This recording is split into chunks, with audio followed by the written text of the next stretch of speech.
Praise Lord. Greetings to every one of you. హల్లెలూయా.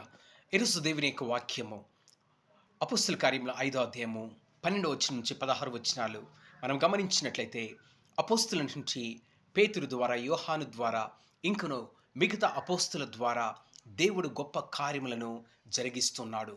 అద్భుత కార్యములు, సూచక్రియలు మరియు రోగులు స్వస్థత పొందటము, ఇంకను పేతురు యొక్క నీడ కొరకు కూడా ఆయన యొక్క నీడ మా మీద పడితే చాలు, మేము స్వస్థత పొందుతామన్న విశ్వాసముతో అనేక మంది గ్రామాల నుంచి, పట్టణాల నుంచి వచ్చి వీధులలో పేతురు యొక్క నీడ కొరకు కూడా ఆ కాలంలో ఎదురు చూస్తున్నారు.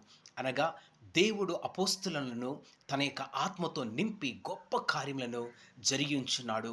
దేవునికి మహిమ కలుగును గాక. మరియు ఆ కాలంలో దేవుని యొక్క సంఘము విస్తారముగా అభివృద్ధి చెందుతూ స్త్రీలు, పురుషులు అనేక మంది కూడా సంఘములో చేర్చబడి ఉన్నారు. దేవునికి మహిమ కలుగును గాక. ఆమేన్.